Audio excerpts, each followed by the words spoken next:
भगवान हमसे मिलने आते। कितने भाग्यवान हम, भगवान हमसे मिलने आते। अपने जैसा हमको बनाने, अपने जैसा हमको बनाने मीठी मुरली रोज सुनाते। कितने भाग्यवान हम, भगवान हमसे मिलने आते।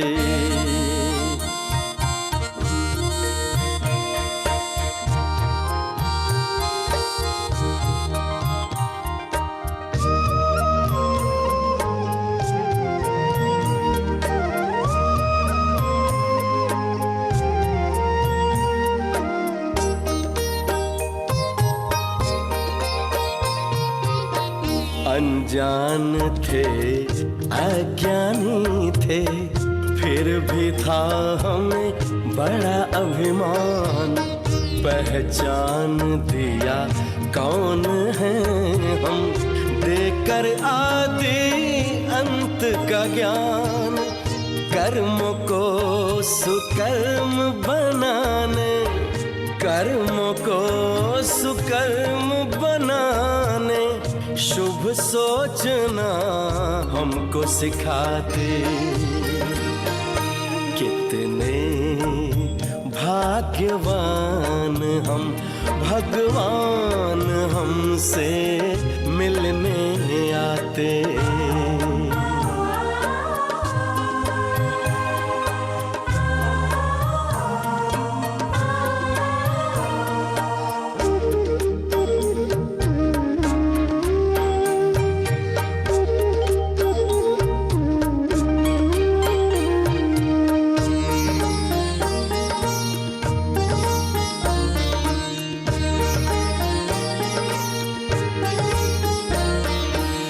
हम बच्चों के खातिर परम धाम को छोड़कर,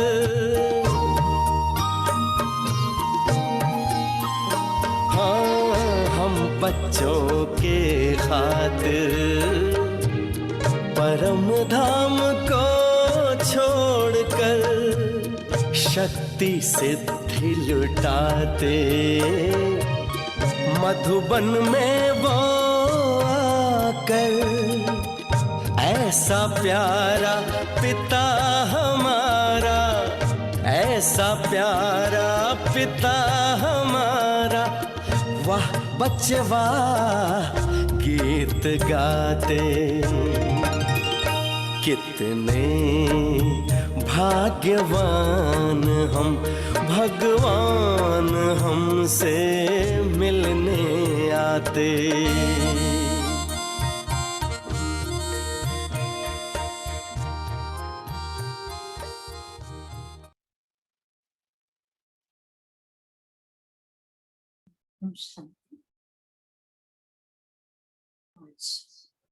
बाबा के महावाक्य हम सभी को सारा दिन का पुरुषार्थ करने के लिए भिन्न भिन्न पॉइंट्स खजाने के रूप में मिल रहे हैं, जिसको हमें यूज करना है और उसकी रिजल्ट जो है बाबा को देनी है कि हम बाबा के इस रूहानी पालना से आत्मा को शक्तिशाली भी बना रहे हैं और खुशी का अनुभव भी कर रहे हैं। तो ऐसा ये ज्ञान भंडार बाबा का जो बाबा ने हमारे लिए खोल के रखा हुआ है, और जिस बच्चे को जितना चाहिए उतना लेने की भी छुट्टी है। तो खुला भंडार है और सब बच्चों के लिए है, और सारा दिन कितना यूज करना है उसके लिए भी कोई बंधन नहीं है। पूरा खजाना ले ले और पूरा यूज कर ले तो भी बाबा की मना नहीं है। तो ऐसे दाता के दिए हुए खजाने को हमें यूज करके अपनी रूहानी मस्ती में रहना है, खुशी में रहना है और रूहानी नशे में रहना है, तो आज ऐसे ऐसे बाबा की मीठी शिक्षाएं जो सारा दिन हमारी पालना करती रहेगी, तो वो 5 पॉइंट सारे हम अपने बुद्धि रूपी तिजोरी में, बुद्धि रूपी कपाट में अपने अंदर भर के रखते हैं, और जब जरूरत है तब उसको निकाले, उस खजाने को, और यूज करते रहे। तो आज मुरली का सार है, मीठे बच्चे सदा इसी खुशी में रहो कि स्वयं भगवान हमें टीचर बनकर पढ़ाते हैं, हम उनसे राजयोग सीख रहे हैं, प्रज्ञा योग नहीं। प्रश्न है, इस पढ़ाई की खूबी कौन सी है? तुम्हें कब तक पुरुषार्थ करना है? तो उत्तर है, ये पढ़ाई जो बहुत समय से करते आ रहे हैं, उनसे नए बच्चे तीखे चले जाते हैं। ये भी खूबी है, जो 3 मास के तीखी बुद्धि वाले, अर्थात तीव्र पुरुषार्थी नए बच्चे पुरानों से भी आगे जा सकते हैं।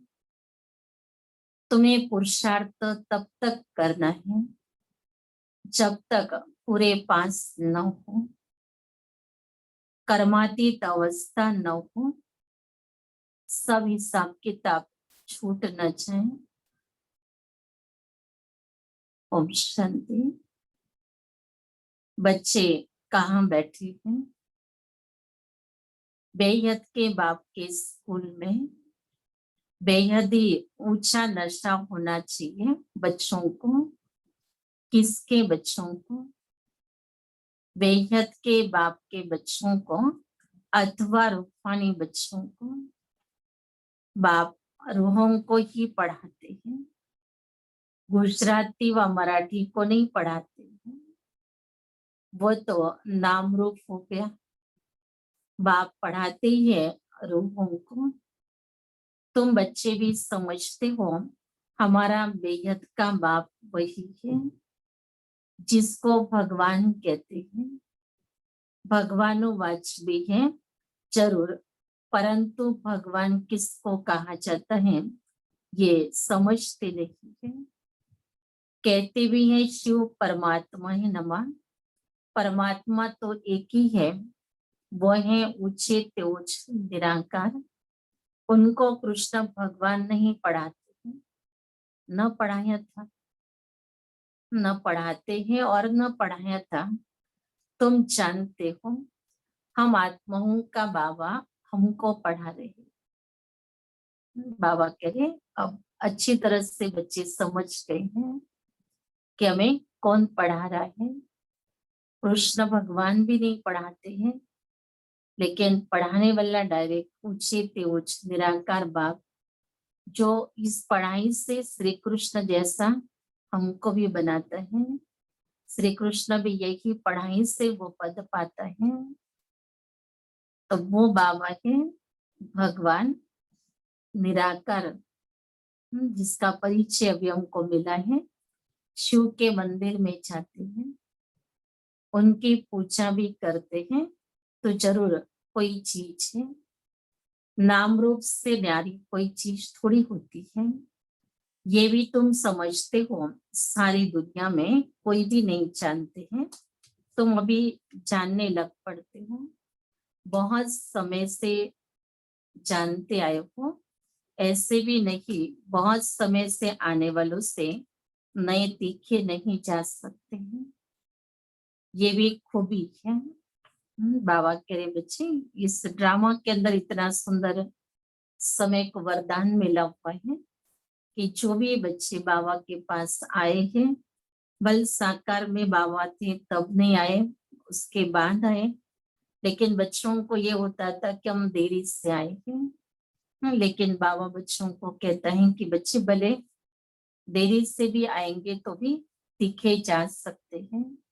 ये मुरली तो साकार के समय की है, वरना उस समय पर भी कई बच्चे जो आदि से नहीं आए थे, बीच में आए या थोड़े पीछे से आए, तो उन्हें ये संकल्प चलता था। और कहते भी थे कि बाबा आप हमको पहले क्यों नहीं मिले, जल्दी क्यों नहीं मिले। तो बाबा ने एक बच्ची को उत्तर दिया था कि बच्ची अगर मैं जल्दी मिलता था और तुम फिर भी बाप की बन करके फिर अगर दुनिया में चली जाती तो उससे तो अच्छा है देरी से बाबा मिला तुमको। तो मना हर बात में कल्याण समाया हुआ है। जब भी बाबा हम बच्चों के जीवन में आया वो घड़ी हमारे लिए बहुत कीमती है। और उसी घड़ी को बाबा ने कहा ना बच्चे आपको अपने अलौकिक जन्म के रूप में उसको याद रखना है और मनाना है, क्योंकि वो घड़ी बहुत कीमती है। सारे कल्प भर में वही एक घड़ी थी जो उसका इंतजार हम बच्चे आधा कल्प से कर रहे थे। और सतयुग त्रेता में तो आवश्यकता नहीं पड़ी बाबा से मिलने की, लेकिन जब से दुखी होना शुरू हुआ तब से हमने बाबा को याद किया और तब से इस घड़ी का इंतजार था कब मुझे भगवान मिलता है। तो अब वो जब आता है, जब हमको मिलता है, हम दिल से उसको कहते मेरा बाबा, तो वही घड़ी है हमारी अलौकिक जन्म की। और इस जन्म में बाबा कहते भले संगम युग में आप बच्चे देरी से भी आए हो, लेकिन फिर भी अगर पुरुषार्थ को तीव्र करेंगे तो बाबा कहते बच्चे पुरानों से भी आगे जा सकते हैं, क्योंकि पुराने धीरे धीरे कई प्रकार से माया के जो तूफान आते हैं उन तूफानों में पुरुषार्थ को ढीला कर देते हैं, तो वो उनकी गति स्लो हो जाती है, तो मंजिल उनके लिए बहुत दूर रह जाती है। लेकिन नए बच्चे अगर आते हैं और बाबा कहते वैसे तीव्र पुरुषार्थी बन जाते हैं तो वो भी पुरानों से आगे चले जाते हैं। तो 3 मास के नए बच्चे भी बहुत तीखे हो सकते हैं। कहते हैं बाबा इस आत्मा की बुद्धि बहुत तीखी है। जब सुनते हैं तो बड़े गदगद होते हैं। है तो सब गॉडली स्टूडेंट, नए पुराने सब एक साथ पढ़ाई पढ़ते हैं, लेकिन जो नए बच्चे हैं पढ़ करके जो अंदर में उनको बेहद खुशी होती है, या बाबा कहते दिल गदगद होती है। दिल में बहुत खुशी के सांझ बजने लगते हैं, तो जैसे कुछ मिला है उनको और उस मिलने की खुशी में वो मन झूम उठता है। तो ऐसे जो नए नए बच्चे हैं बाबा कहते बच्चे वो उमंग उत्साह में अपना पुरुषार्थ तीव्र कर लेते हैं। है तो सब गॉडली स्टूडेंट, निराकार बाप ज्ञान सागर पढ़ा रहे हैं, भगवान वाजपेयी गाया हुआ है, परंतु कब वो भूल गए हैं। अभी तुम बच्चे जानते हो ऐसे भी कोई होते हैं जिनका बाप टीचर होता है, परंतु वो सिर्फ एक ही सब्जेक्ट पढ़ाएंगे, दूसरे सब्जेक्ट के लिए दूसरा टीचर पढ़ाएंगे। यहाँ तो बाप सब बच्चों का टीचर है। ये वंडरफुल बात है। और बाबा की मुरली ही सभी सब्जेक्ट कवर कर लेती है। अलग अलग टीचर की आवश्यकता नहीं, अलग अलग पीरियड की आवश्यकता नहीं है, लेकिन एक ही समय पर बाबा में चारों सब्जेक्ट जो इस विद्यालय के पढ़ाई की चारों सब्जेक्ट है जिसके मार्क्स हमारे फाइनल में जमा होते हैं और उस मार्क्स के आधार से हमारी रिजल्ट निकलती है, हम उसके आधार से पास विद ऑनर बन सकते हैं। तो उसके लिए बाबा कहते बच्चे यहाँ तो एक ही टीचर है और तुमको सारी पढ़ाई वो एक ही पढ़ाता है। तो ये वंडरफुल बात है। ढेर बच्चे हैं जिनको निश्चय है श्री बाबा उनको पढ़ाते हैं। श्री कृष्ण को बाबा कह नहीं सकते हैं, कृष्ण को ऐसे टीचर गुरु भी नहीं समझते हैं। ये तो प्रैक्टिकल पढ़ा रहे हैं। तुम भिन्न भिन्न प्रकार के स्टूडेंट्स बैठे हो, बाबा टीचर पढ़ाते हैं। जब तक तुम पास हो जाओ, कर्मातीत अवस्था को पालो, तब तक पुरुषार्थ करते रहना है। बच्चों को भी कईयों को यह प्रश्न होता है कब तक पुरुषार्थ करना है, कब तक रोज अमृत वेले योग करना है, कब तक मुरली सुननी है, कब तक इन धारणाओं पर चलना है। बाबा पूछते कि बच्चे हो गए तुम्हारी कर्मातीत अवस्था, अगर वो अवस्था पा लिया तो फिर इसकी कोई आवश्यकता ही नहीं रहेगी। तो बाबा कहते जब तक तुम्हारी वो अवस्था नहीं बनती तब तक तुम बच्चों को पुरुषार्थ करते रहना है, कर्मों के हिसाब किताब से छूटना है। बाबा कह रहे कर्मों का हिसाब किताब जो आत्मा ने शरीर के कर्मेंद्रों से बनाया हुआ है, अब उसको इसी शरीर के द्वारा उसको चुक्त करना है। भले 63 जन्म के अलग अलग शरीर थे, लेकिन उन शरीरों के द्वारा जो भी हिस्सा बना हुआ है, आत्मा इस समय पर अंतिम जन्म में अंतिम शरीर के द्वारा ये हिसाब किताब भी पूरा करती है। बाबा कहते यहाँ ही सारा हिसाब पूरा हो जाए और आत्मा क्लीन हो जाए, प्योर बन जाए। तो इसलिए ये हिसाब किताब भी बहुत खुशी खुशी से बच्चों को चुक्त करना है, क्योंकि धर्मराजपुरी में जो हिसाब किताब चुक्त करेगा तो वहां बाबा ने कहा बच्चे उतना मान आपका कम हो जाएगा, क्योंकि धर्मराज सजा देगा ना, सजा में तो मान कम हो जाता है। लेकिन संगम युग पर अगर ये हिसाब किताब हम बाबा की याद में पूर्ण कर रहे हैं तो इससे हमारी मान हानि नहीं होती है। लेकिन बाबा साथ में है, बाबा हम बच्चों को अपनी शक्तियां भी दे रहे, हिम्मत दे रहे, मदद दे रहे हैं, और हमारे 5 कर्मों का हिसाब किताब जो 63 जन्मों से बनता हुआ आया है, और कई कर्म हमारे अनेक जन्मों तक रिपीट भी हुए हैं उस संस्कारों के कारण। तो ऐसे कई हिसाब किताब जो हमारे बनते आ रहे हैं, चलते आ रहे हैं एक जन्म से दूसरे जन्म तक, तो वो सारे हिसाब किताब अभी अंतिम जन्म में भी हमारे साथ में रहे हुए हैं।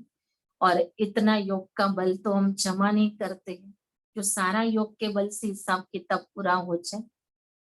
तो बाबा कहते बच्चे 8 घंटा तो योग होना चाहिए ताकि तुम अपने कर्मों का हिसाब किताब चुक्त करने में सक्षम बन सको।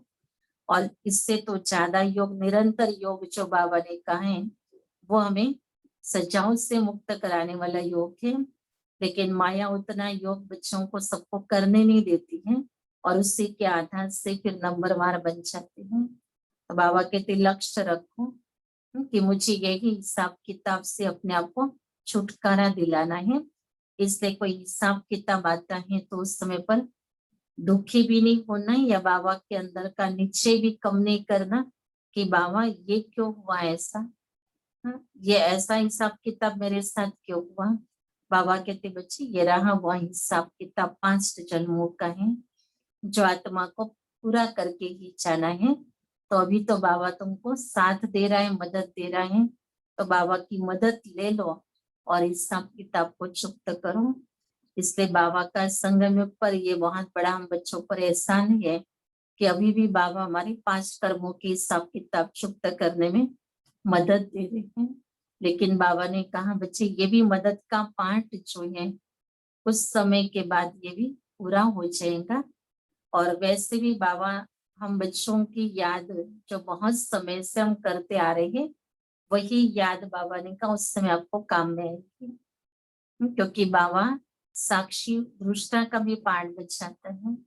बाबा जब इस प्रकार से हिसाब किताब बच्चों के पास आते हैं तो साक्षी हो जाता है, क्योंकि बाबा कहते मैं तुम्हारे कर्मों में इंटरफेयर नहीं कर सकता हूँ, ये तुमने किए हुए कर्म है और तुम्हारे कर्मों का वो फल तुम भोग रहे हो। तो आपके कर्म आपने अपने पसंद से किए हुए हैं, किसी को दुख दिया वो भी आपने अपने पसंद से दुख दिया है, किसी को परेशान किया वो आपकी पसंद ही थी। लेकिन अगर आज आप परेशान हो रहे तो वह आपके कर्मों का हिसाब किताब है। तो बाबा कहते बच्चे मैं तो उसका ही साक्षी हो जाता हूँ। बाकी जिस बच्चे को जितनी बाबा की उस समय पर मदद लेनी हो वो लेने के लिए बाबा को याद करता रहे, ड्रामा की बिंदी लगाए और अपना पुरुषार्थ करें। तो इसलिए बाबा कहते बच्चे पुरुषार्थ तुमको अंत तक करना होगा, तुम्हें अंदर में बड़ी खुशी होनी चाहिए। बाबा हमको ऐसी दुनिया में ले जाते हैं और कोई ऐसे स्कूल नहीं होते हैं जो बच्चे बैठे हों और समझे परमधाम निवासी बाबा आकर हमें पढ़ाएंगे। अभी तुम यहाँ बैठते हो तो समझते हो हमारा बेहद का बाबा हमको पढ़ाने के लिए आते हैं। जब हम मुरली के पहले बैठते हैं याद में तो बच्चों के बुद्धि में यही होता है ना कि बाबा भी परम धाम से आएंगे और हम बच्चों को इस ब्रह्मा मुख के द्वारा मुरली सुनाएंगे। तो बाबा कहते बच्चे ऐसे कोई और सत्संगों में या कोई स्कूलों में ये संकल्प किसी को भी नहीं होता है कि परमधाम निवासी बाबा हम बच्चों को पढ़ाएगा। तो अंदर में बड़ी खुशी होनी चाहिए, बाबा हमको राजयोग सिखा रहे हैं। ये प्रज्ञा योग नहीं, ये राजयोग है। इस याद से ही बच्चों को खुशी का पारा चढ़ना चाहिए। बाबा कहते ये याद अगर बच्चों को रहेगी, हमें कौन मिला है, हमें कौन पढ़ा रहा है। बाबा कहते बच्चे अगर कोई नामी ग्रामी व्यक्ति भी अगर कोई आपको याद करता है, कोई आपको अच्छी स्कूल में पढ़ाता है, तो उसके लिए भी आप कितने उसके गुण गाते हैं। और शिव बाबा तो खुद ही हमको पढ़ाने वाले टीचर जो है वो तो सुप्रीम टीचर हैं। तो बाबा कह रहे याद करो ऐसी मीठी बातें, तो अंदर ही अंदर खुशी का पारा चढ़ना चाहिए कि कैसे बाबा बच्चे इतना प्यार से आकर के पढ़ा रहे हैं। अगर दुनिया में तो अगर कोई बहुत ऐसा कोई अमीर बच्चा हो जिसके लिए कोई अच्छी अलग से प्रिंस प्रिंसेस की जैसी स्कूल होती है वैसे उसको अलग से पढ़ाया जाए, ये तो बहुत कम होता है। साधारण बच्चे उनके माँ बाप उतना तो उनके लिए नहीं कर सकेंगे, लेकिन यहाँ चाहे साधारण हो चाहे गरीब बच्चे हो, सबको बाबा कितनी अच्छी पढ़ाई पढ़ाता है और स्वयं भगवान टीचर बनता है। वहां तो टीचर जैसे अगर नामी ग्रामी हो तो उसकी फीस भी ज्यादा हो जाएगी। यहाँ तो भगवान सारी दुनिया में नामी ग्रामी है, लेकिन वो हमारे से पढ़ाई की कोई फीस नहीं लेता है, लेकिन हमें बहुत प्यार से आकर के पढ़ाता है। तो ऐसे बाबा से हम बच्चों को रोज पढ़ने के लिए मिलता है, ये चिंतन करके बहुत खुशी में रहना है। कितना बड़ा इम्तिहान है और तुम बैठे कितने साधारण हो। पढ़ाई है मना इम्तिहान है ही, बिना इम्तिहान से तो पढ़ाई का कोई महत्व नहीं होता है। परीक्षा न देवे तो वो अगले क्लास में कैसे जाएगा। तो बाबा कहते बच्चे इम्तिहान भी है। जैसे मुसलमान लोग बच्चों को दरी पर बैठकर पढ़ाते हैं, तुम इस नीचे से यहाँ आते हो, अब आपके सन्मुख बैठे हो। बाबा भी कहते हैं मैं ज्ञान का सागर हूँ, मैं कल्प कल्पांकर राजयोग सिखाता हूँ। कृष्ण के 84 जन्म कहो व ब्रह्म के 84 जन्म कहो, बात एक ही है। ब्रह्मा सो श्री कृष्ण, ये बुद्धि में अचेती धारण करना है। बाप के साथ बड़ा लव रहना चाहिए, बाबा के साथ बहुत दिल का प्यार होना चाहिए, क्योंकि बाबा जैसा और कोई है ही नहीं। यही एक बाप है जो हम सभी को इतना लायक बना सकता है। तो ये बापों का भी बाप है। 84 जन्म में जितने भी शरीरधारी बाप मिले हैं उन सभी का यही बाप है। माना उनको भी प्यार का खजाना देने वाला, पालना की शक्ति देने वाला यही बाप था। और उनकी पालना जो देहधारियों के हम लोगों ने ली है, वो तो देने वाला शिव बाबा हम बच्चों को भी मिला हुआ है। तो बाबा कहता है ना कि बच्चे ये भाग्य आपका है जो भगवान ने आपको अपना बनाया और अपने प्यार के लिए काबिल समझा, और खुद रोज बच्चों को याद करता है, रोज बच्चों को अपना प्यार भी देता है। हम आत्माएं उस बाप के बच्चे हैं। परमपिता परमात्मा कर्म को पढ़ाते हैं, कृष्ण तो हो न सके। ऐसे थोड़ी कृष्ण ने पढ़ाया होगा, ताज आदि उतार कर आया होगा। अब पढ़ाने वाला तो बुजुर्ग चाहिए ना। बाबा कहते कृष्ण ने पढ़ाया होगा ऐसा, क्या उसको पढ़ाना है तो फिर ताज उतार के आएगा। बाबा कहते बच्चे ऐसे तो हो नहीं सकता है। पढ़ाने वाला बाबा के लिए अनुभवी चाहिए, क्योंकि पढ़ने वाला अनुभवी से पढ़ सकता है। अगर कोई समान होते हैं, एक उम्र के होते हैं, तो भी एक दूसरे से पढ़ने के लिए तैयार नहीं होते, सीखने के लिए तैयार नहीं होते हैं। तो इसलिए पढ़ाने वाला हरदम बड़ा चाहिए होता है। सिखाने वाला बड़ा हो तो छोटे सीखते हैं, नहीं तो नहीं सीखते हैं। तो बाबा कहते बच्चे सारे विश्व की आत्माओं को इतनी बड़ी पढ़ा ही बाबा को पढ़ाना है तो बच्चे के रूप में कैसे बाबा पढ़ाएगा? जरूर उसके लिए बुजुर्ग कोई चाहिए। बाप कहते मैंने बुजुर्ग तन लिया, ये फिक्स है।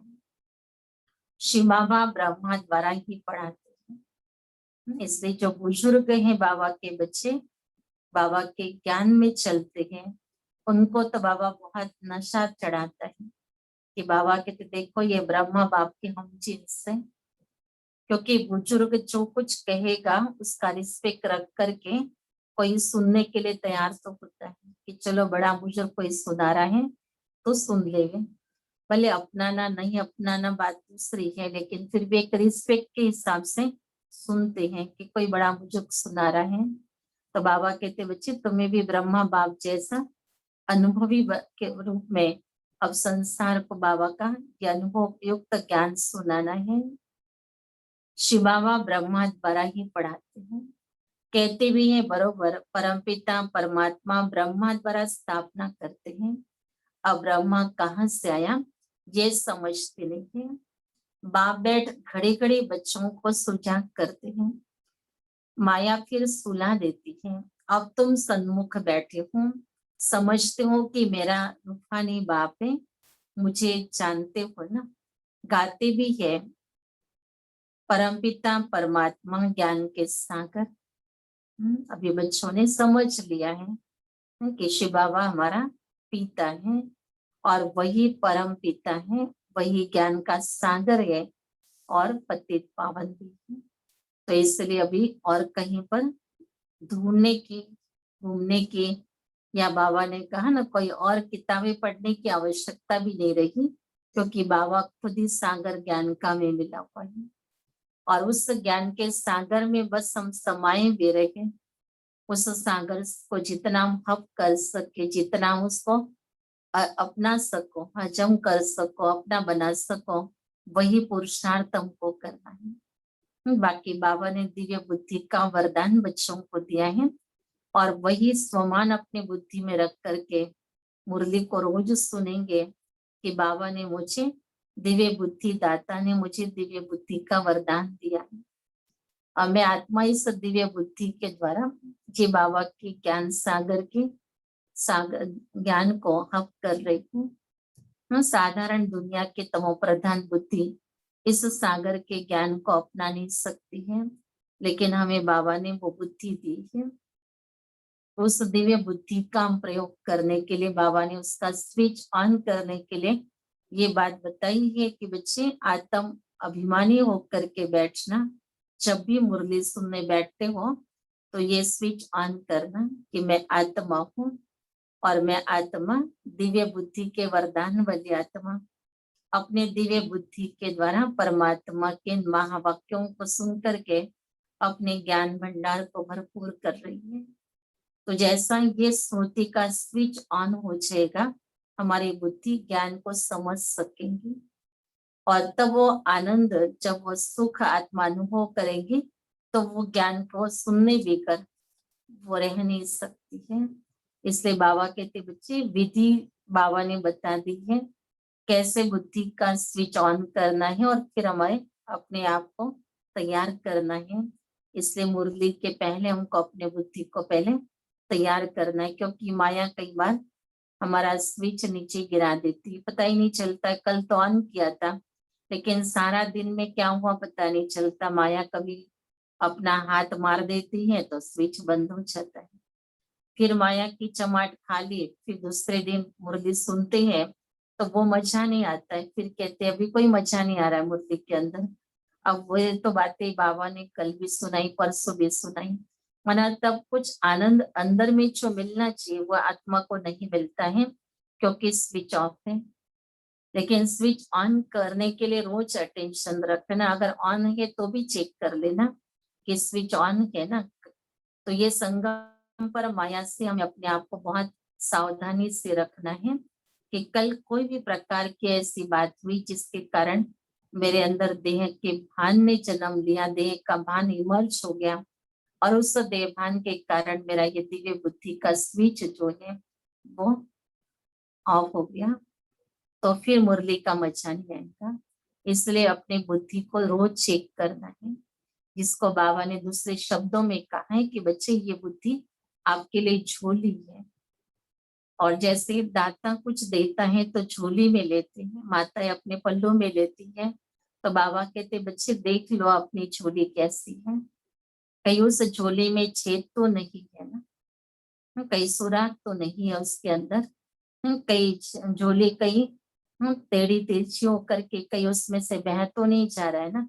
बाबा कहते चेक करना, क्योंकि माया कभी उस झोली को कहाँ से छेद कर सकती तो कहाँ से झुका सकती है, तो सारा बह के चला जाएगा। इसलिए बाबा कहते रोज अपने दिव्य बुद्धि को चेक करना, और जो भी कुछ मैलेपन की बातें, देह अभिमान वाली बातें जो दिमाग में माया ने सारा दिन में डाली भी होंगी, तो उसको बाबा ने कहा रात को ही साफ कर लेना, ताकि सवेरे मुरली सुनने का आनंद मिल सके। लेकिन माया भी कोई कम नहीं, सवेरे भी आ सकती है, सुबह भी बुद्धि में थैमान मचा सकती है। लेकिन बाबा ने कहा बच्चे जैसे वैष्णव जो होते हैं ना, जो अगर उनको किसी ने क्षुद्र ने टच कर लिया तो वो स्नान कर लेते हैं, ऐसे बाबा ने कहा कि अगर कोई संकल्पों ने आपको टच कर लिया तो आप ज्ञान स्नान करो, मैंने अपनी आत्मा को पावन बनाने के लिए फिर उस पतित पावन बाप को याद करो, और ऐसा याद करो कि जिससे आत्मा फिर पावन बन सके, फिर आत्मा अपने कर्मों के पश्चाताप को अनुभव करते हुए उस कर्मों को दोबारा न हो इसके लिए अपने आप को प्रतिज्ञाबद्ध कर दे कि अब ये न हो जाए, दोबारा ऐसा नहीं होना चाहिए। बाबा ने कहा ना, बाबा संगम पर एक बार माफ करता है, दूसरी बार थोड़ा माफ करने की कोशिश बाबा करता है, लेकिन तीसरी बार तो बिल्कुल ही नहीं। बाबा देखता है कि दूसरी बार भी अगर किया बच्चों ने, तो अगर बच्चों ने बिना पुरुषार्थ से भूल करके बैठे तो उसके लिए माफी नहीं होंगी, लेकिन हाँ बहुत पुरुषार्थ किया, बहुत लड़ाई लड़ी, बहुत प्रयत्न किया, फिर भी कहीं माया से हार खा ली, तो बाबा कहता बच्चे ठीक है, फिर भी बाबा कहता मेहनत तो की बच्चों ने कुछ, मेहनत तो की। जैसे हम कहते ना भी कोई चोरी करके खाने के बजाय कोई अगर मेहनत करके खाता है, मूल मजूरी करके खाता है, तो वो तो फिर भी अच्छा है। तो बाबा भी दूसरी बार के लिए ऐसे बच्चों को क्षमा कर देते हैं, लेकिन तीसरी बार के लिए बाबा के पास क्षमा नहीं है। बाबा ने कहा बच्चे ऐसे तो बाबा एक ही बार क्षमा करता है, दूसरी बार भी नहीं करता है।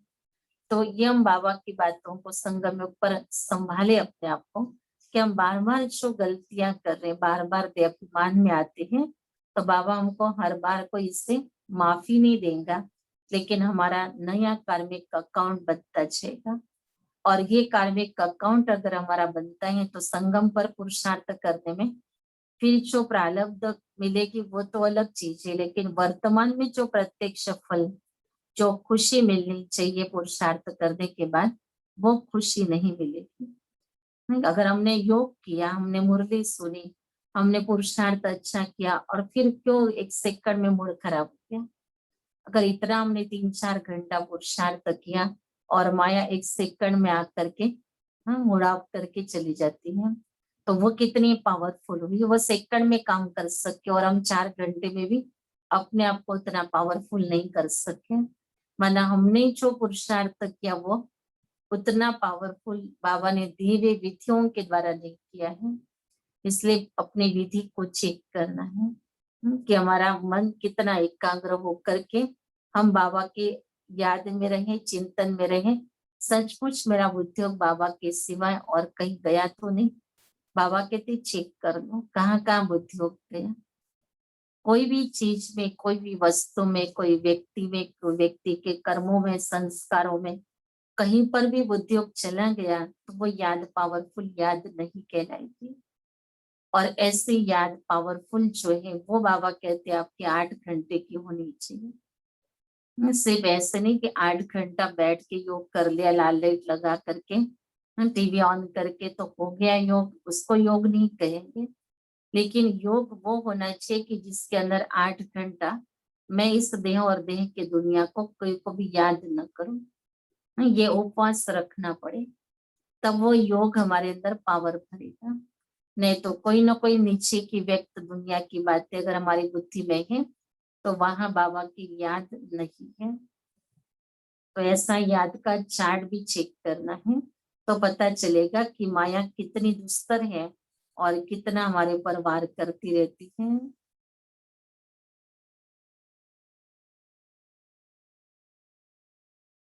तो कृष्ण के लिए ये कभी नहीं कहेंगे सबको इकट्ठा तो पढ़ा नहीं सकते हैं।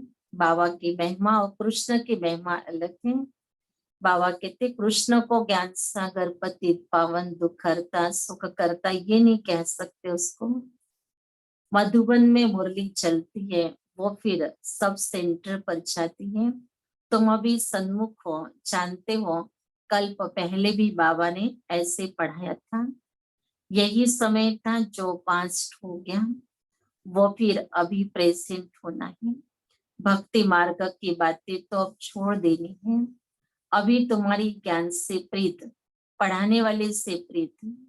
कोई कोई जब टीचर से पढ़ते हैं तो उनको सौगात देते हैं। ये बाबा तो खुद ही सौगात देता है। यहाँ आकर के साकार में बच्चों को देखते हैं, ये हमारे बच्चे हैं। ये भी बच्चों को ज्ञान है, सब 84 जन्म नहीं लेते हैं। कोई का एक जन्म तो भी उसमें सुख दुख पास करेंगे। किसी का सृष्टि चक्र में एक ही जन्म होगा तो भी बाबा ने कहा उसमें सुख भी और दुख भी दोनों का अनुभव आत्मा करेगी। अभी तुम इन सब बातों को समझ गए हो। ये मनुष्य सृष्टि का सिलसिला है। पहले नंबर में ब्रह्मा सरस्वती आदिदेव आदि देवी, पीछे फिर अनेक धर्म होते जाते हैं। वही सर्व आत्माओं का बीज आदि देव, वही सर्व आत्माओं का बीज, बाकी सब है पत्ते। प्रजापिता ब्रह्मा सबका बाप है। इस समय प्रजापिता हाजिर है। ये बैठ शूद्र से कन्वर्ट कर ब्राह्मण बनाते हैं, ऐसे कोई कर न सके। बाप जी तुमको शूद्र से ब्राह्मण बनाए, फिर से देवता बनाने के लिए पढ़ा रहे हैं। ये है ये सहज राजयोग की पढ़ाई। राजा जनक ने भी सेकंड में जीवन मुक्ति को पाया है। ये है ये सहज राजयोग की पढ़ाई। राजा जनक ने भी सेकंड में जीवन मुक्ति को पाया, अर्थात स्वर्गवासी बन गया। मनुष्य गाते तो रहते हैं परंतु फिर भी समझा नहीं सकते हैं। अब बाप कहते हैं बच्चे, बहुत ध्यान से सुनना, बाबा कह रहा है बच्चे देशी अभिमानी बनो। तुम अशरीरी आए थे, फिर शरीर लेकर के पाठ बचाया, बरोबर 84 जन्म लिए। बाप जो ट्रुथ है वो सत्य ही बताएंगे। राजधानी हुई ना, राजयोग एक थोड़ी सीखेंगे। तुम अब सभी तुम सब अभी कांटों से फूल बन रहे हैं। कांटा और फूल किसको कहते हैं ये भी अभी तुम समझ रहे हो। ये है कि चीची कांटों की दुनिया। हम 84 जन्मों का चक्र लगाए नरकवासी बने हैं। फिर से वर्ड की हिस्ट्री ज्योग्राफी रिपीट करेंगे। हम फिर से जरूर स्वर्गवासी बनेंगे, कल्प कल्प बनते हैं। घड़ी घड़ी ये याद करना है और नॉलेज समझानी है। ये लक्ष्मी नारायण सूर्यवंशी थे, क्राइस्ट आया, उनके पहले बहुत थोड़े थे, राजधानी नहीं थी। अब आप आकर के सत्युगी राजधानी स्थापन कर रहे हैं। स्थापना होती है संगम पर। अभी तुम्हारी बुद्धि में है, बुद्धि ये है कि सच्चा सच्चा कुंभ का मेला है। आत्माएं अनेक है और परमात्मा एक है। बाबा कहते अभी बच्चे जैसे अनुभव कर रहे हैं कि वो कुंभ का मेला तो भक्ति मार्ग के, लेकिन सच्चा कुंभ का मेला तो ये संगम पर है, जो अनेक बच्चे और एक बाप कितनी सारी वैरायटी आत्माएं अलग अलग धर्म की हो, मान्यता वाले हो, सारी संगम पर एक बाबा के पास आ जाती है। तो ये सच्चा कुंभ का मेला हो गया। परमात्मा बाप बच्चों के पास आते हैं पावन बनाने। इसको ही संगम युग का कुंभ का मेला कहा जाता है। अभी तुमको तीसरा ज्ञान का नेत्र मिला है। बाप आकर के स्वर्गवासी बनाते हैं।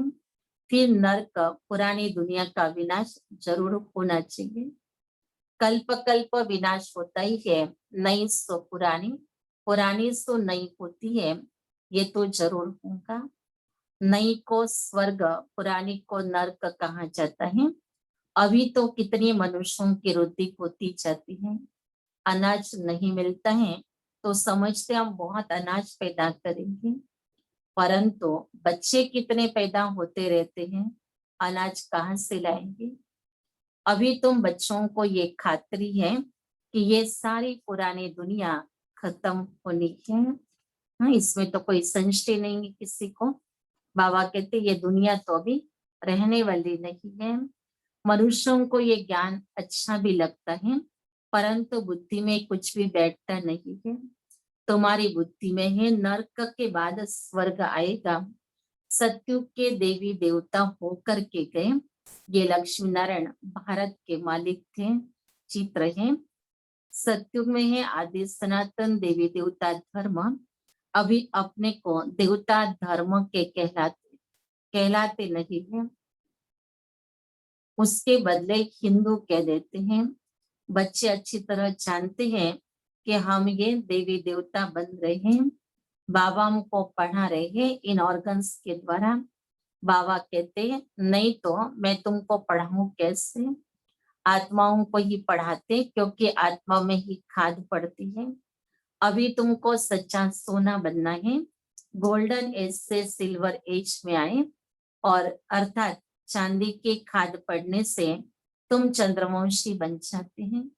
सत्युग में गोल्डन एज में थे, वही फिर नीचे उतरते हैं, फिर वृद्धि हो जाती है।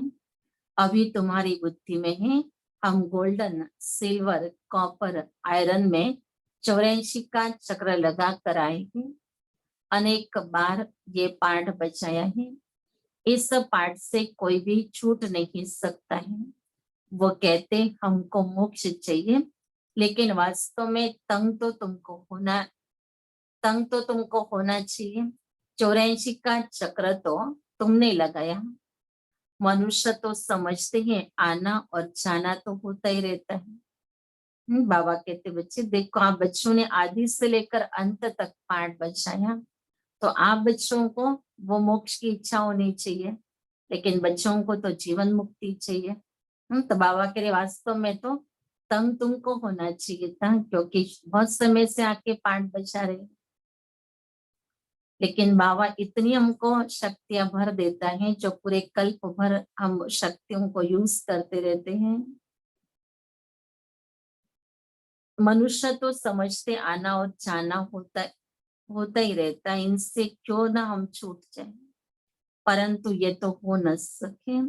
गुरु लोग भी कह देते तुम मोक्ष को पाएंगे।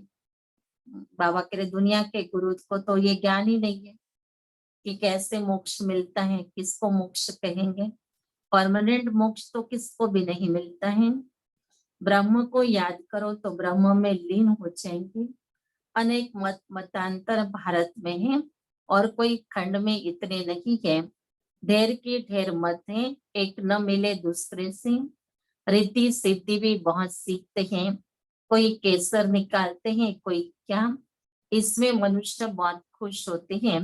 ये तो है ही स्पिरिचुअल नॉलेज। तुम जानते हो स्पिरिचुअल फादर है हम आत्माओं का बाप।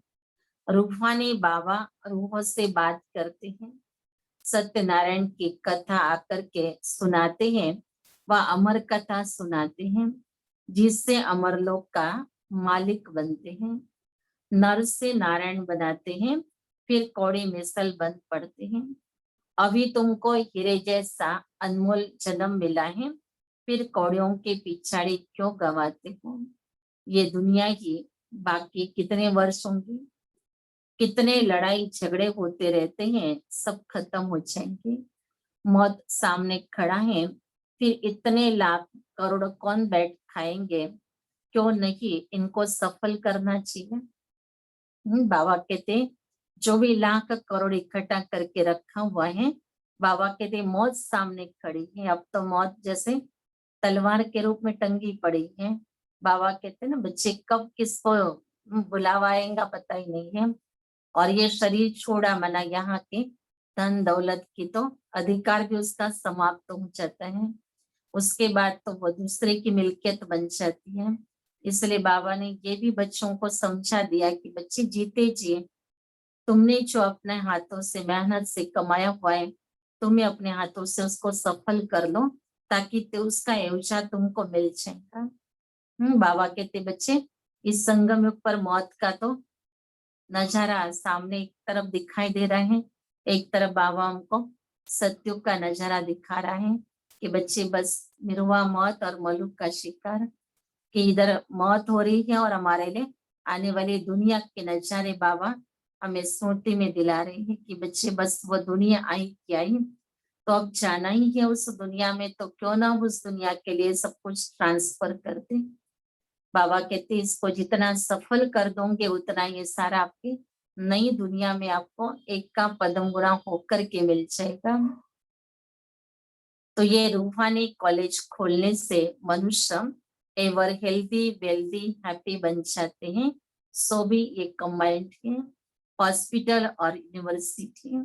बाबा कहते ये हॉस्पिटल और यूनिवर्सिटी बच्चों को खोलनी चाहिए, और ऐसी बाबा कहते जिसमें अनेक आत्माओं को सच्ची सुख और शांति मिल जाए।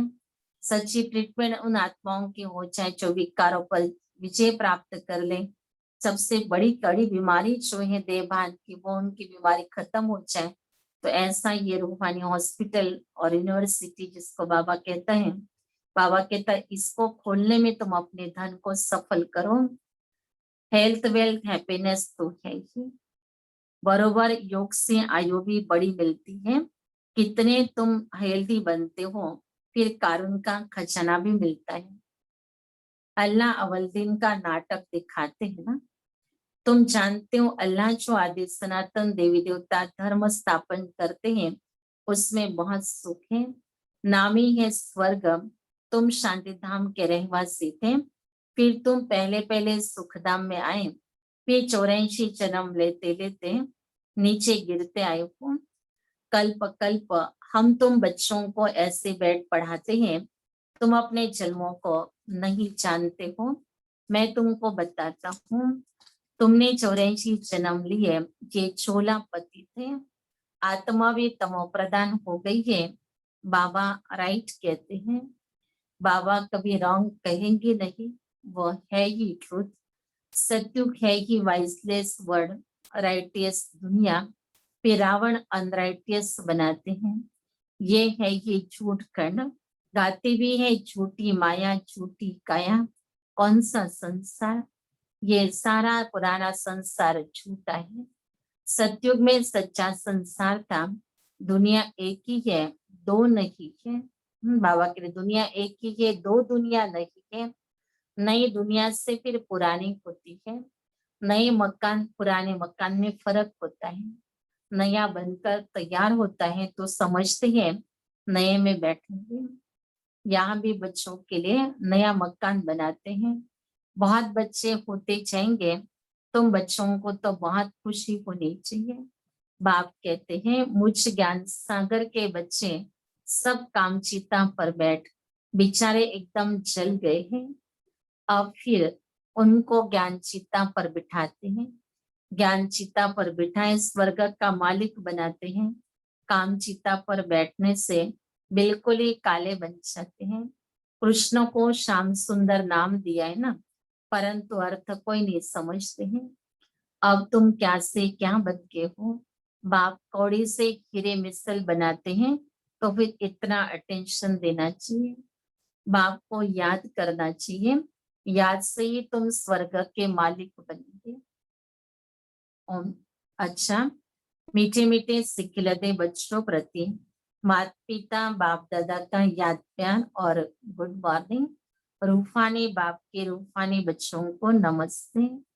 रूहानी बच्चों की रूहानी बाप दादा को याद प्यार, गुड मॉर्निंग और नमस्ते। धारणा के लिए मुख्य सार है। पहले पॉइंट से, इस हीरे तुल्य अनमोल जीवन को कौड़ियों के पीछे नहीं गंवाना है। कई तो इतने बिजी हो जाते हैं कमाई के पीछे, जो मुरली सुनने के लिए भी उनको टाइम नहीं होता है। तो बाबा कहते ये तो कौड़िया है, इस कमाई को बाबा कौड़ी कह रहा है, और ये तो हमारी हीरे जैसी जीवन है, हीरे तुल्य अनमोल जीवन, जो बाबा कहते कौड़ियों के पीछे नहीं गंवाना। शिव बाबा का बन करके शिव बाबा की श्रीमत को लेना और श्रीमत पर चलना और श्रेष्ठ जीवन के अधिकारी बनना, ये हमारी हीरे तुल्य अनमोल जीवन है। संगम के बाबा सावधान कर रहे हैं बच्चों को कि कोई बच्चे इतना न कमाने के पीछे पड़े रहे कि जो उनको मुरली सुनने के लिए भी टाइम न मिले, बाबा को याद करने के लिए समय न मिले। बाबा के तब बच्चे इसका ध्यान रखना। मौत सामने खड़ा है। कितना लोग लाख करोड़ों कई प्रकार का कमाई कर करके यही छोड़ के मर रहे हैं। बाबा कहते अभी तो मौत सामने खड़ा है। ये तो बाबा पहले कहते थे तो दिखाई नहीं देता था, लेकिन अभी तो दिखाई दे रहा है सभी को। हाँ, सवेरे कहेंगे अच्छा था और 2-4 घंटे के बाद कहेंगे चला गया। तो मौत बाबा कह रहे बच्चे एकदम समीप पहुंची है सबके। इसलिए बच्चों को बाबा कहते क्यों ना हम अपना श्रेष्ठ संकल्प को साकार रूप लेकर के आए। हमने श्रेष्ठ संकल्प किया तब भगवान आप जब आएंगे तब हम आपके ऊपर बलिहार हो जाएंगे। ये तन मन धन सब कुछ तेरा है, ये तेरा हम तुझको अर्पण कर देंगे, फिर अभी क्यों सोच में पड़े हैं। अभी तो बाबा कहते बच्चे घर जाने का अभी समय आ गया है, ये सब छोड़ के ही जाना होगा। उसके बजाय क्यों ना हम इसको बाबा की सेवाओं में लगा करके सफल कर दें, ताकि उसकी कमाई हमारे खाते में जमा होती रहेगी। इसलिए अपना सब कुछ रूहानी सेवा में सफल करना है। दूसरा है पढ़ाई और पढ़ाने वाले से सच्ची प्रीत रखनी है। भगवान हमको पढ़ाने आते ही है, इस सब खुशी में रहना है। बाबा कहते खूब खुशी में रहो सारा दिन। बाबा बच्चों को खुशी में देखना चाहता है, लेकिन माया के वार जितने जिसके ऊपर होते उतनी उसकी खुशी गुम हो जाती है। खुशी गुम हो गई माना माया ने वार कर लिया है। तो ये सारा दिन देखना कि संगम पर प्रत्यक्ष फल जो है मेरा वो है खुशी। तो ये खुशी रूपी फल जो है वो मुझे सारा दिन खाते रहना है, खिलाते रहना है। अगर गम आ गया माना माया आ गई समझ लो। तो वरदान है अधिकारीपन की स्मृति द्वारा सर्व शक्तियों का अनुभव करने वाले प्राप्ति स्वरूप हो। यदि बुद्धि का संबंध सदा एक बाप से लगा हुआ रहे तो सर्व शक्तियों का वर्षा अधिकार के रूप में प्राप्त होता है। जो अधिकारी समझकर हर कर्म करते हैं उन्हें कहने व संकल्प में भी मांगने की आवश्यकता नहीं रहती है। बाबा को ये कहते हैं बच्चे बाबा शक्ति दो, बाबा ये दो। बाबा कहते नहीं आप अधिकारी बच्चे हो, अधिकार से बाबा से वर्षे के रूप में अनुभव करो। यह अधिकारीपन की स्मृति ही सर्वशक्तियों के प्राप्ति का अनुभव कराती है। तो नशा है कि सर्व शक्तियां हमारा जन्म सिद्ध अधिकार है। बाबा कहते शक्तियों की मांग नहीं करो, लेकिन अपना जन्म सिद्ध अधिकार के रूप में उसको प्राप्त कर लो। अधिकारी बनकर चलो तो अधीनता समाप्त हो जाएगी। स्लोगन है स्वयं के साथ साथ प्रकृति को भी पावन बनाना है तो संपूर्ण लगाव मुक्त बन जाओ। अभी तो जरूरत थी, बाबा बार बार मैसेज दे रहे हैं, संदेश भी मधुबन का आया। बस बाबा वही कहता है कि प्रकृति को भी तुम्हारे योग की आवश्यकता है। प्रकृति भी अभी प्रकोप शो कर रही है। वो हमने जो प्रकृति को दुख पहुंचाया, उसके नियमों का भंग किया, तो वो आज उसका हमारे साथ हिसाब ले रही है। इसलिए बाबा कहते बच्चे, आप बच्चे वो जो उस प्रकृति को पावन बनाने में मदद करें, और इसलिए बच्चों को बाबा कहते अभी लगाव मुक्त हो जाए, क्योंकि जहाँ लगाव होगा वहां बुद्धि चली जाएगी, तो हम प्रकृति को भी पावन बनाने की सेवा नहीं कर सकेंगे। तो जितनी हम अपनी पवित्रता के हाईएस्ट स्टेज को इमर्ज करेंगे, जो बाबा ने कहा अपना आदि स्वरूप परम धाम का, और आदि के साथ अनादि स्वरूप जो था हमारा सतयुग का आदि स्वरूप, तो ये अनादि और आदि स्वरूप दोनों हमारे इतने पवित्र थे, इतने पावरफुल थे, उन्हीं को स्मृति में लाना है। और वो स्मृति में आने से बाबा कहते आपके पवित्रता के प्रकम्पन जो है इस प्रकृति को मिलेंगे, और प्रकृति आपसे बहुत खुश हो जाएंगी, प्रकृति आपको बहुत मदद करेंगी। बाबा ने कहा भविष्य में तो ये आपकी सेवादारी बन जाएंगी, लेकिन अभी भी वो आपको साथ देंगी। तो इसलिए प्रकृति की सेवा के लिए अभी हमको विशेष जो हम 5 स्वरूप की ड्रिल करते हैं, ये ड्रिल भी हमें प्रकृति को पावन बनाने के लिए मददगार बन सकती है। तो विशेष बाबा ने समय के अनुसार बच्चों को कई प्रकार की शिक्षाएं, सावधानियां दे दी है, जो आज हम अनुभव करते हैं कि जैसे आज की ये मुरली जो है वो अभी जैसे बाबा ने हम बच्चों के लिए चलाई हो, इतना स्पष्ट और वर्तमान समय के लिए भी यूजफुल बातें सारी बाबा ने हम बच्चों को बता दी है। इसलिए बाबा का ज्ञान कभी भी ओल्ड नहीं होता है। कभी भी हम ये नहीं कह सकते कि मुरली बहुत पहले की है, लेकिन जिस दिन हम मुरली सुनते हैं उस दिन वो मुरली उस दिन के लिए ही यूजफुल होती है। ऐसे हम रोज नवीनता का अनुभव करते हुए इस पढ़ाई को पढ़ने का शौक रखें, तो ये पढ़ाई बाबा कहते हैं आपको बहुत खुशी दिलाएगी।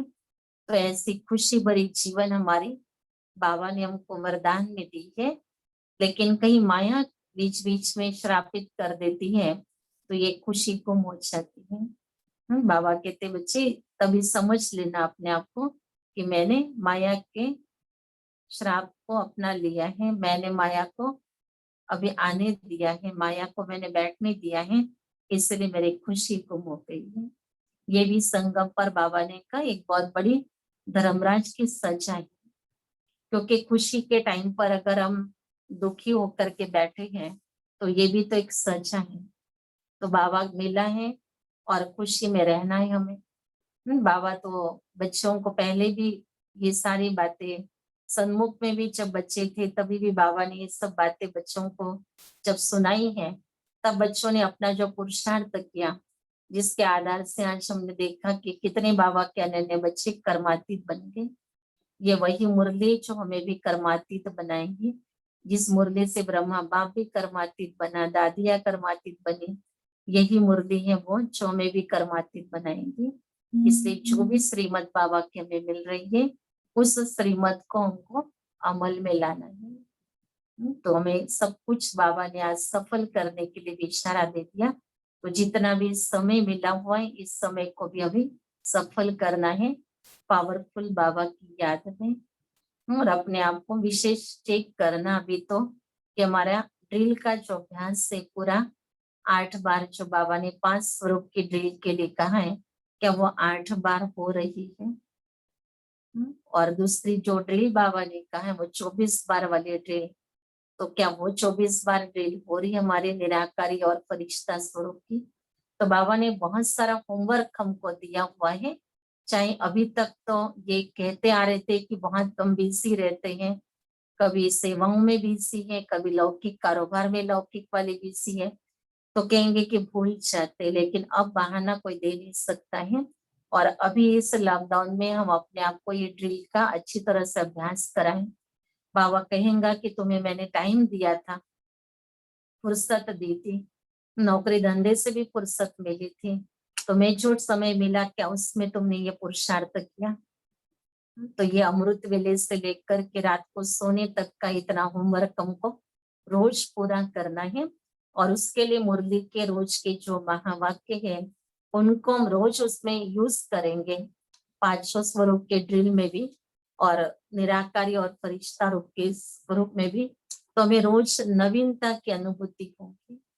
बाबा ने कहा ना बच्चे 5 सेकंड भी नहीं मिलता है क्या आपको, तो 5 सेकंड तो मिल सकता है ना। एक एक सेकंड में भी एक एक स्वरूप के अंदर टिक जाओ, तो कितना बाबा हम बच्चों को मौका दे रहे हैं। और ये इतने शॉर्ट में इतना बाबा ने अच्छा रास्ता हमको बता दिया कि कम समय में हम कैसे अपना योग का बल जमा कर सकें। सार स्वरूप में बाबा ने हमें ये ड्रिल दे दी है, बस इसका अभ्यास हम करते बैठे।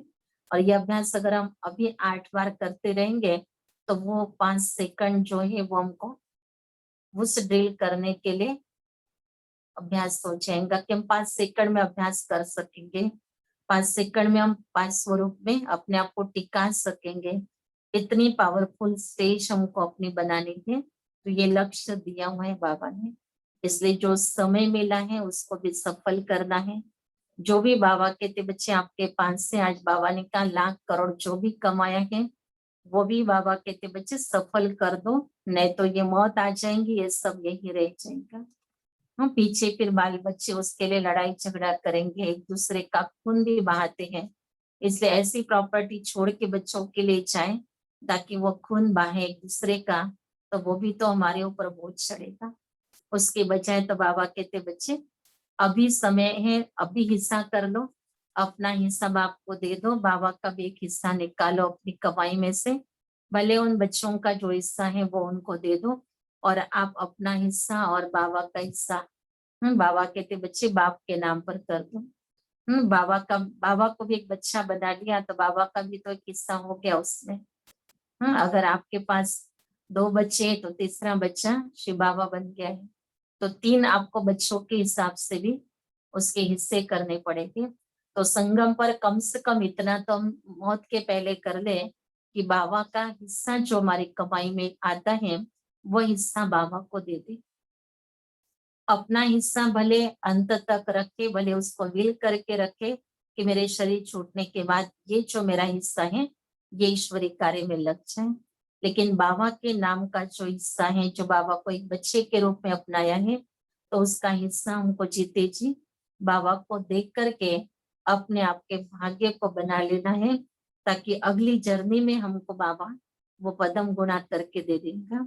तो ये बहुत सुंदर विधियां बाबा ने बता दी कि लौकिक को भी संभालो, अलौकिक को भी, और पारलौकिक बाप को भी अपने जीवन के अंदर ऐसा शामिल रखा है, तो साथ में उसकी परवरिश भी करो। तो इस समय पर हम बाबा की परवरिश बच्चा बनकर कर रहे हैं। बाबा हमारे 21 जन्मों के लिए करेगा, और 21 जन्म ऐसा बच्चा मिलना मुश्किल है जो आपको कुछ भी कमाने नहीं देगा, बैठ के खिलाएगा। तो ऐसा बच्चा बाबा हमको मिला हुआ है। तो ये लक्ष्य रख करके इस समय पर अभी हमें सफल करना है। सेवाएं तो इंतजार कर रही है बाबा के कार्य को। हाँ, धन की भी आवश्यकता है तो समय आपका वो भी आवश्यक है, आपकी तन सेवा वो भी आवश्यक है।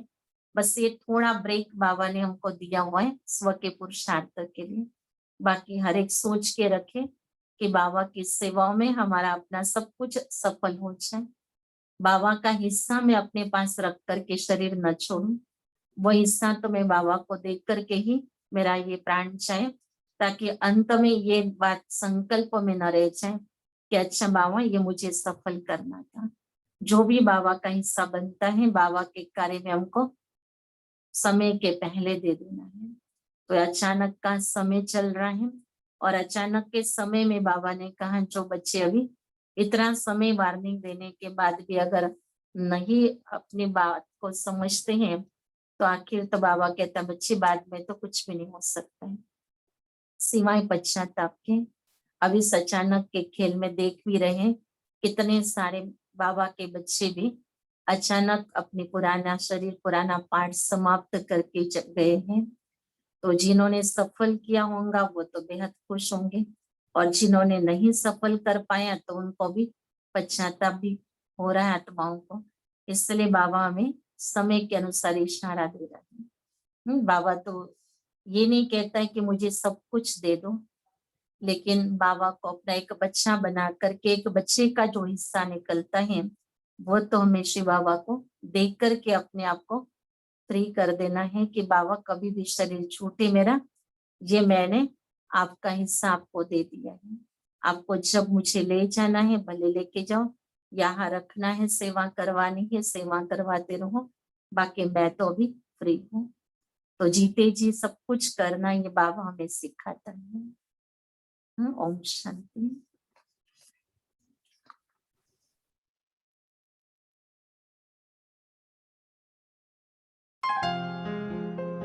सफल कर लो सांसें अपनी,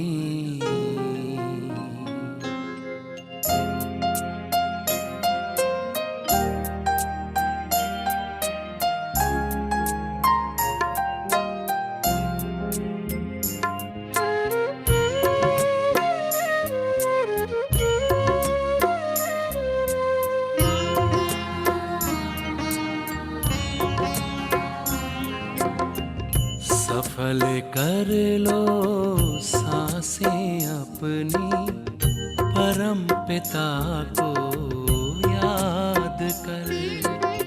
सफल कर लो सांसें अपनी, परम पिता को याद कर। व्यर्थ न जाए जीवन अपना, व्यर्थ न जाए जीवन अपना, पल पल को आबाद कर। सफल कर लो सांसें अपनी, परम पिता को याद कर।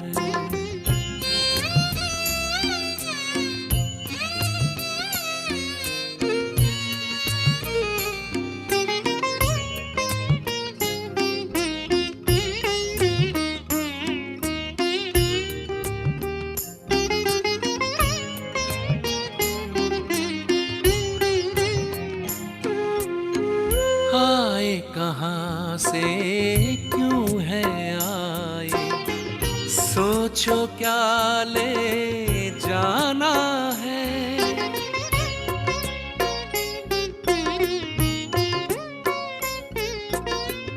आए कहाँ से क्यों है आए, सोचो क्या ले जाना है।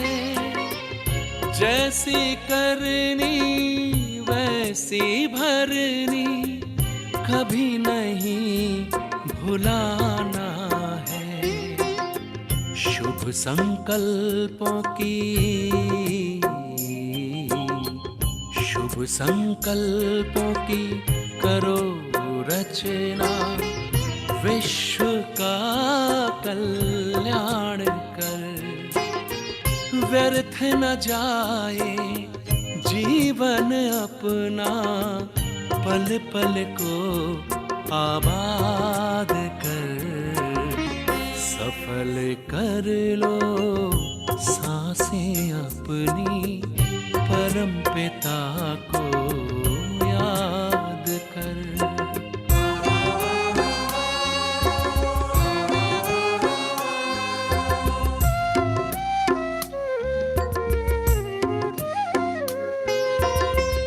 मिट्टी का तन मिट जाएगा, भूल से धोखे में मत आना।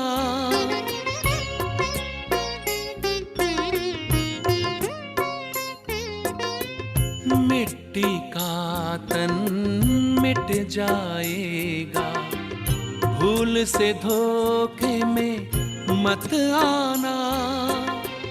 वस्तु वैभव धन संपदा, साथ कभी ना है जाना। मैं हूँ आत्मा, मैं हूँ आत्मा अजर अमर, बस यही एहसास कर। व्यर्थ न जाए जीवन अपना, पल पल को आबाद कर। सफल कर लो सांसें अपनी परम पिता को